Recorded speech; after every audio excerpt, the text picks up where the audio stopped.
Let's make our title here look a little bit nicer. Let's select the title, right click, come down to shadow. Alright, and you can see I've got the simple shadow selected and the shade. I'm just going to use the default values. You could change them to increase the shadow, and here you see a little preview. If you just have a look at it, you can see that it's added a shadow, and if you don't like it, just go back to it. Shadow, let's try a different color just to see what it looks like. Try that, maybe like that. Alright, so we're good with that, and we're going to put our name down here. So I'll just drag this out.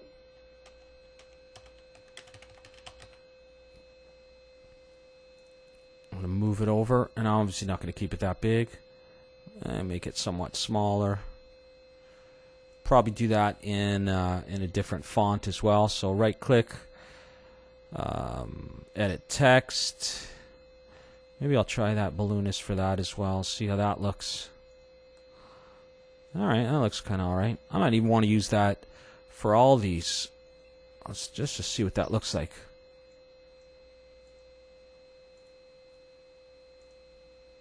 Oh yeah, it's looking more artsy now already. Let's see if I can just do this, or if I have to select the whole thing. No, gotta select the whole thing. Alright, one extra step, right? Balloonist. Right click, edit text, select. Balloonist, check.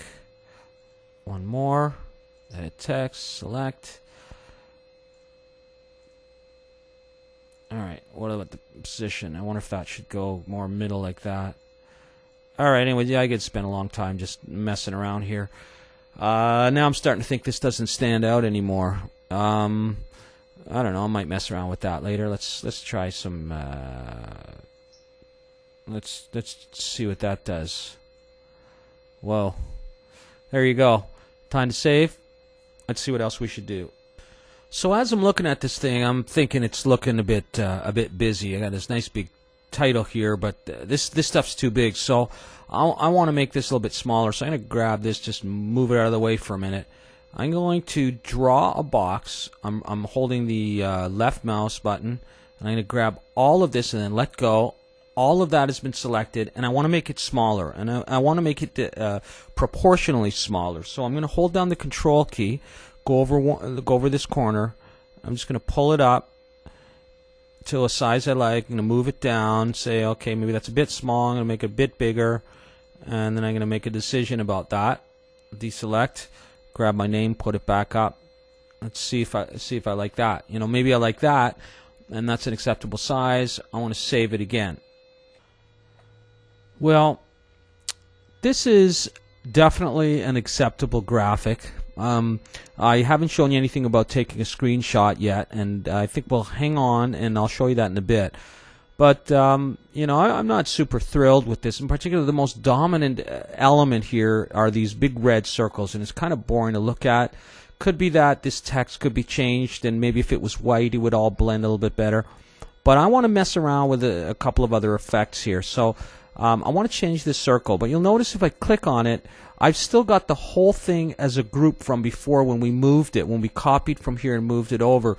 In order to get to this, I've got to ungroup this, which means I'm not going to be able to move everything as a whole anymore. So you either want to set this up and make your circle exactly the way you want it from very early on, or if you come back to it, make sure everything is in the position that you pretty much want it.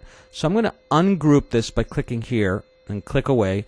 Now I can select any individual components, unless that's a new Control Z. I still have that as a group as well, so I'm going to ungroup that, and now I should have everything individually: the letter, the circle, the phosphate group, the P, etc. Okay, so watch what I'm going to do here. I'm going to click on the circle.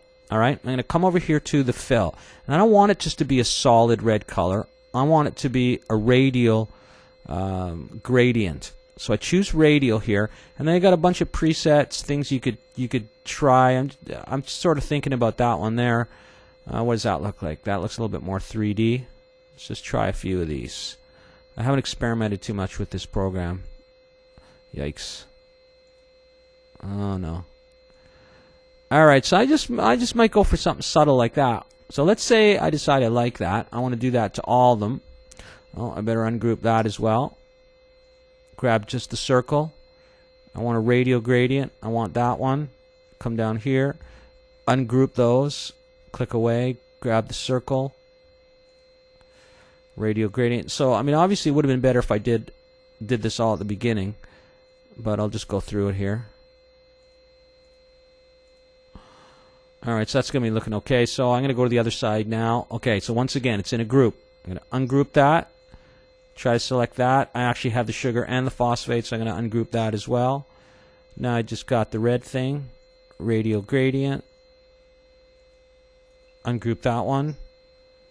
Circle. Gradient. Ungroup. Circle. Gradient. And the last one.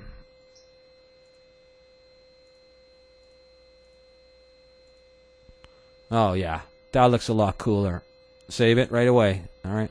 We're actually going to mess around with a few of these. Let's, what would happen if I put a radial gradient on that one, and the phosphate, the blue there, but not something red.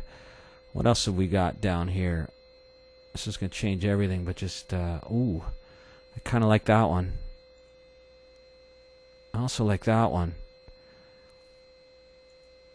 No. Wow. No. Alright, I have a feeling I'm going to go for that one. Alright, so that means I'm going to have to change those colors. So let me just go through these and see what happens.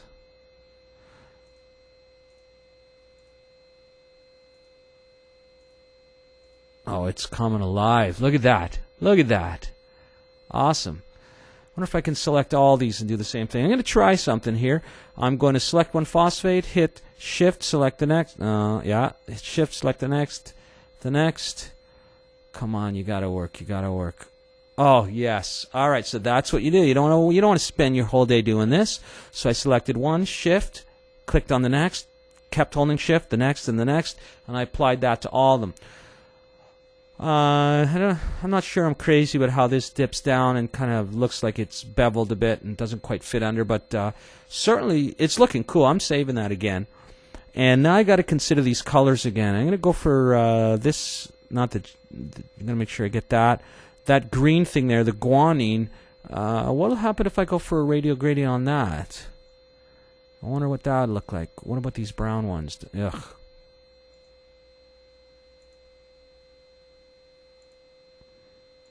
Oh boy. What about a linear gradient on that? Let's just try a linear gradient.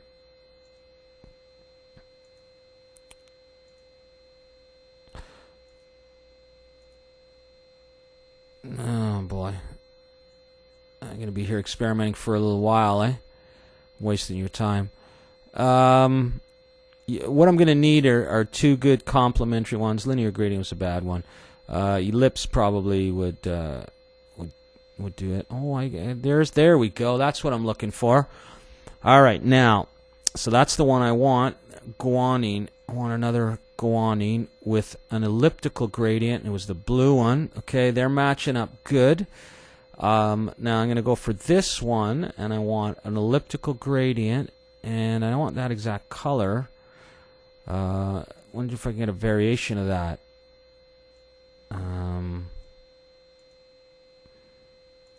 Oh boy, here we go again, eh?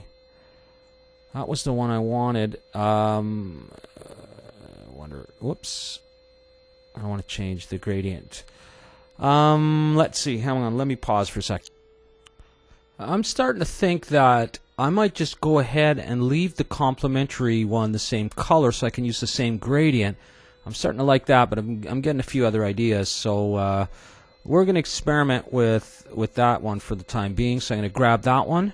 I'm going to come over here to Ellipse, choose that top one. And I may not like that in the end, but we'll go with it for the time being. So let's see what we can do with this this thymine. Select it. Oh boy, what kind of a gradient for that one? What's this, by the way? Plasma. Oh, that's kind of a neat